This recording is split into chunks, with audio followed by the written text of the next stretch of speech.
In 1620, while the Mayflower was in Provincetown, 18 of its men sailed in a small shallop, searching for a place to live. They came to present-day Eastham, where they were met by a group of Nauset. After a brief but violent encounter, the English left towards today's Plymouth. In 2020, we remember this first encounter. We explore its meanings for today and tomorrow. The following text is an excerpt from Chapter 3 of Ian Saxine's book, The Story of the First Encounter at Nauset. Chapter 3, Nauset Encounters. For some Nauset, the first encounter happened in the year the English called 1614. For many of them, that was the encounter that proved most memorable, even if not the first, because men from the sea kidnapped their loved ones. The kidnappers arrived in a pair of ships carrying 45 Englishmen and led by a man named John Smith, today best known for his real exploits as a leader in Jamestown and for his fictional relationship with Pocahontas. Smith and his crew dropped anchor and, like other Europeans before them, engaged in fishing, trading, socializing, and occasional fighting with the Nauset. None of this was exceptional. Language barriers and the shifting goals of a diverse cast of Europeans and native people along the American coast often meant that these encounters took many forms, often in quick succession. Smith sailed away in one of his ships, plans of colonizing what he idealistically termed New England, already forming in his mind. The other English ship remained behind to fill its hull with fish to sell in Spain. Before leaving, its crew captured 20 residents of Patuxet and 7 Nauset for sale as slaves. No accounts survive explaining how Captain Thomas Hunt and his sailors managed his feat. Probably, like previous European mariners who stole native people away across the sea, these English invited the Nauset to trade, possibly on board the ship. However, they managed to capture their victims. Hunt and his crew sold them as slaves in Malaga with their fish. Upon learning of Hunt's actions, Smith and other English condemned the kidnappings, partly for their cruelty toward the poor innocent souls, as Smith called them in 1616, but also for his motivation of private gain, as Smith grossed in 1624, implicitly contrasting Hunt's actions to the more regular English practice of taking native captives to groom interpreters and allies for future enterprises, and the disastrous public relations consequences for future English in the region. After the loss of their kin, the Nauset took a much more guarded approach to European sailors, especially the English.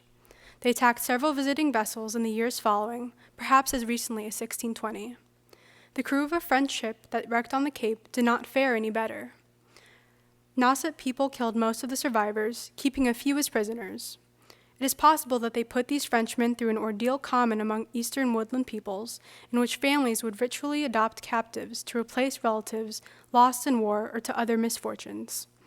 William Bradford's account hints at this, claiming the Nauset and their neighbors used them worse than slaves, which could indicate the beatings and other physical abuse sometimes meted out to such captives. The ransom of 2 of these sailors to another English captain later was the fate of other captives of Algonquin peoples met in different circumstances. In any case, for Nauset, the arrival of the Mayflower portended the arrival of yet another crew of potentially hostile strangers. The Mayflower crew spotted the Cape on November 9, 1620. The Nauset may have seen the 3-masted vessel on the horizon before it arrived in the present-day Provincetown harbor on November 11th.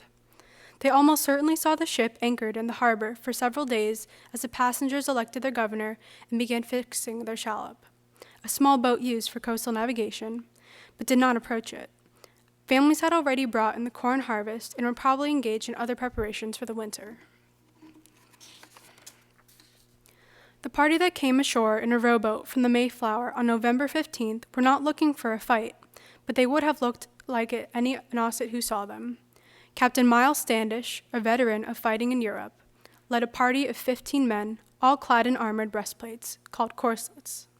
Armed with swords and muskets, Standish's party hoped to find the mouth of what they thought was a river. After marching for a mile, the English spotted a group of 5 or 6 Nauset who ran into the woods near the shore after spotting the party.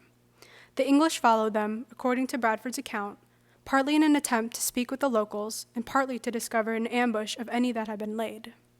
The pursuit did not go well for the English.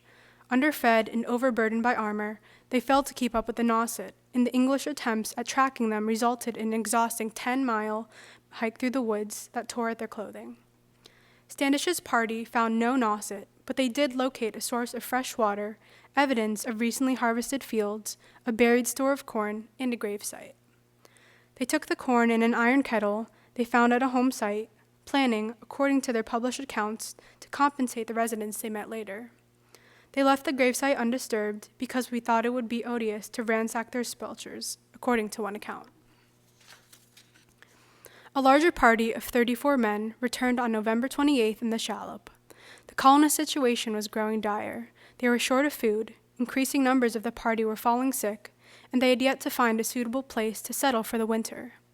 The second venture inland failed to find a suitable harbor for the Mayflower, turning instead to find the buried food supplies they had left earlier, and, they hoped, locals to trade with them.